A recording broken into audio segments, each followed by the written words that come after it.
This is day 3 of everyday content, and I know the last 2 days I did not upload, so sorry. But anyways, today, in the next couple of days, we're going to go more in detail about the framework I listed out, which is isometrics, plyometrics, deceleration, and change of direction. And this was all in the video called Day 2 Unscripted, Simple is Smarter. And honestly, to begin with isometrics and extreme isometrics, this concept to me is the most important, because athletes or anyone, they have to be able to build the capacity for the correct muscular engagements, and they have to be aware that this is the correct muscular engagement, and then at the same time will put the athlete in the right position that they're going to have to be in their sport while doing and executing the right engagements or contractions, right? They're using tension correctly, if that makes sense. Because understand this, two things, right? Muscles are slaves to positions, and fatigue will make cowards of anyone, of all of us, right?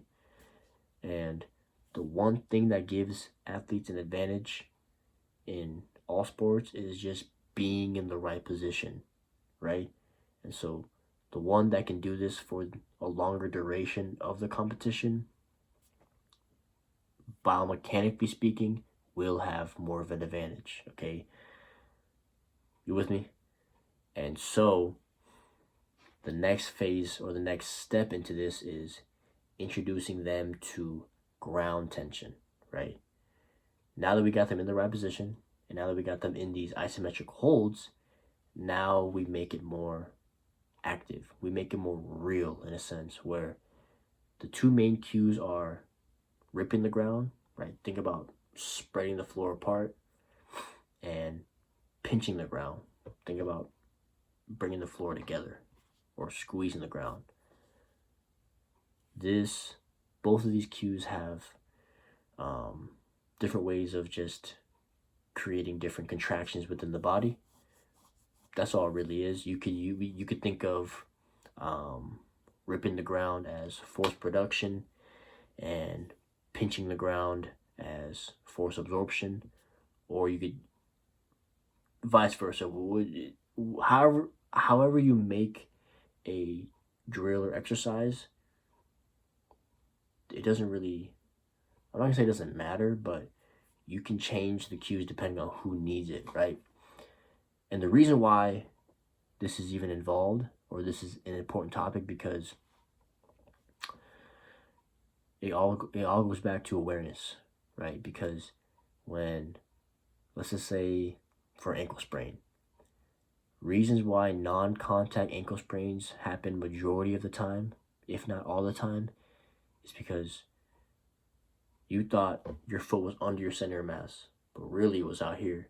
So when you stepped with the same amount of force, was the same amount of intention as you would if you were under your center of mass, you did it when you weren't in a right position, and then it rolled. It all comes back to how aware you are of your own body, and within space, right? And then think about this too. What do we say? Muscles are slaves to positions. So we put it in the right position, right? Or we get them in positions that they will be in their sport with the proper cues and the proper mechanics. And the reason why it's called extreme isometrics is because we go 3 to 4 to 5 minute holds. So now you're really burning it. You're burning it out through fatigue, right? So it's a lot of time under tension right here. And now we're incorporating our feet using ground tension, which creates what? More tension. And so we do this with the goal of what? creating strength that is more functional to the athlete. We do this so that we're trying to make the body work almost subconsciously in that sense. Like, we've done all this conscious work. We've done these long isometric holds. Now the body kind of has an idea or a better idea of how to reorient itself, or, you know, how to properly put itself in safe or correct positions. And the final point to this is all cool, right? This is all starting to make sense a little bit, maybe not, but this only works if you make it real to the athlete.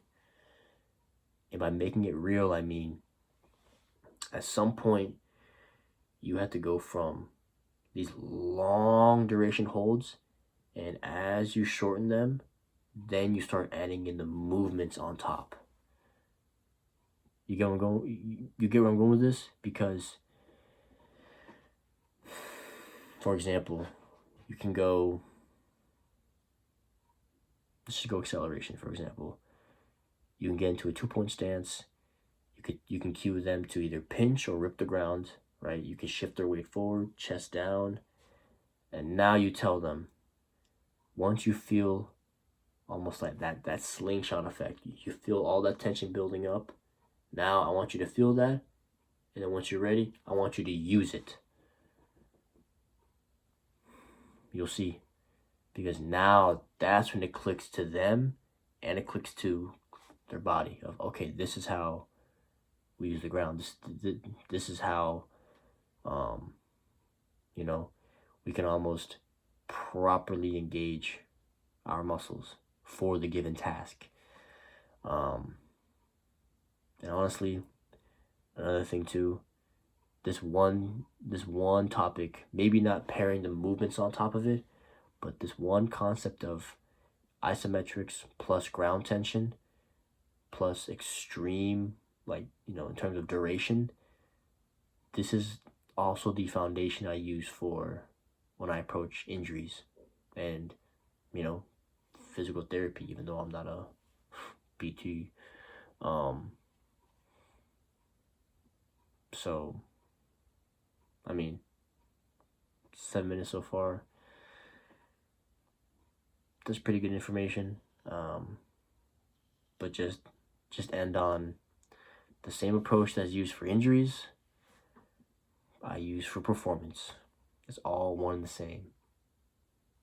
Actually, that's a fire way to end. But anyways, tomorrow will be plyometrics, and you know, I promise to post it. And if not,